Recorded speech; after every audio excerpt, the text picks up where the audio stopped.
आज का टॉपिक है सफलता का मार्ग मेहनत। नमस्कार साथियों, आइए एक प्रेरणादायक कहानी सुनते हैं। कई बार जब लोग जीवन में काम करना शुरू करते हैं तब उन्हें बहुत ज़्यादा दर्द होता है, तकलीफ़ होती है, उन्हें बहुत ज़्यादा मेहनत करना पड़ता है और ये बात उनसे बर्दाश्त नहीं हो पाती है। उनका शरीर जवाब दे देता है और वो उस काम को छोड़कर किसी और तरकीब से सफल होने का प्रयास करते हैं।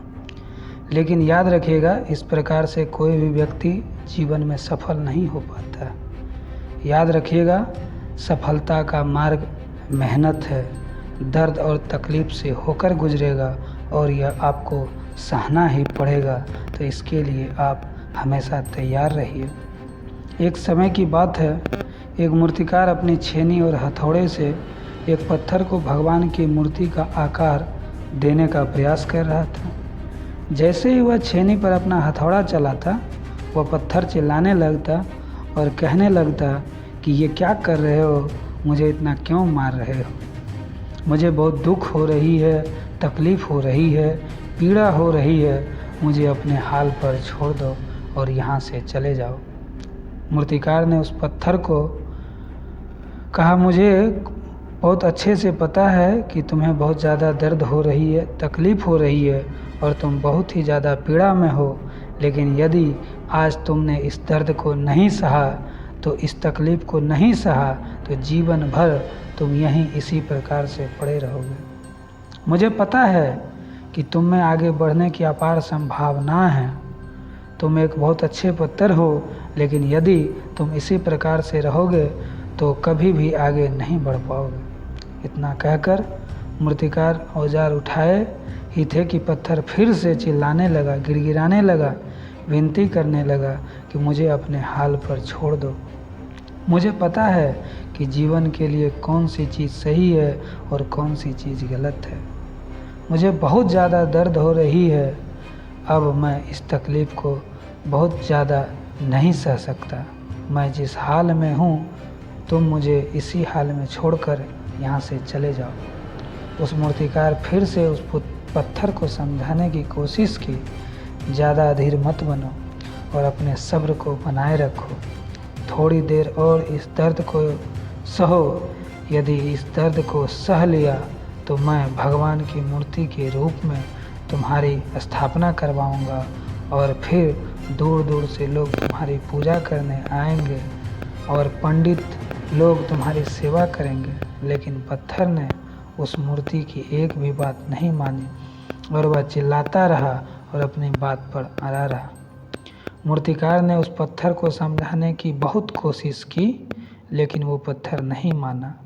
अब मूर्तिकार भी थक चुके थे और वह उस पत्थर को छोड़कर आगे बढ़ गया और थोड़ी ही दूर जाकर देखा कि एक और बहुत ही अच्छा पत्थर पड़ा हुआ है।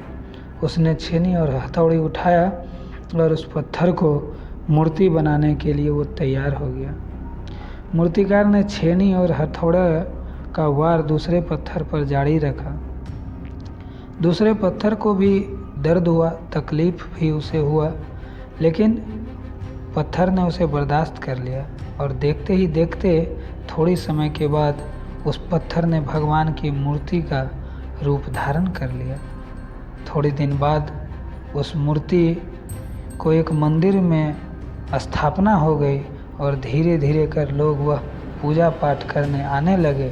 लोगों की मन्नतें वहाँ पूरी होने लगी और वह मंदिर बहुत ही ज़्यादा प्रसिद्ध हो गया। अब धीरे धीरे करके दूर दूर के गांव के लोग वहाँ पूजा पाठ करने आने लगे।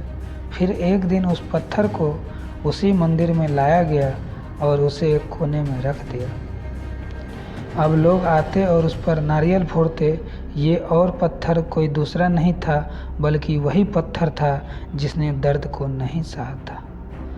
अब वो पत्थर मन ही मन बहुत ज़्यादा पछता रहा था, दुखी हो रहा था और अपने आप से कह रहा था कि काश मैंने उस दिन उस दर्द को, उस तकलीफ़ को सह लिया होता तो आज लोग मेरी भी पूजा करते।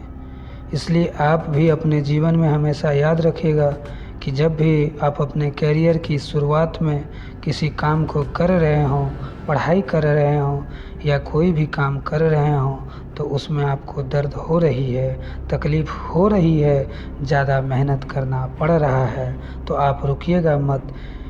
किसी और रास्ते की शुरुआत मत करिएगा, क्योंकि कोई और रास्ता आपको सफलता नहीं दे सकता है।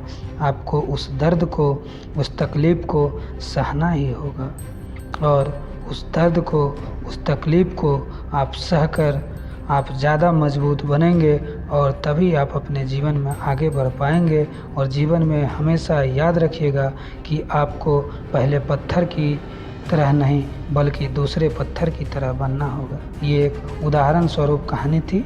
अगर ये जानकारी आपको अच्छी लगी हो, अगर जीवन में इससे कुछ सुधार करना चाहते हैं, तो चैनल को अवश्य सब्सक्राइब कीजिए, वीडियो को लाइक कीजिए। बहुत बहुत आभार।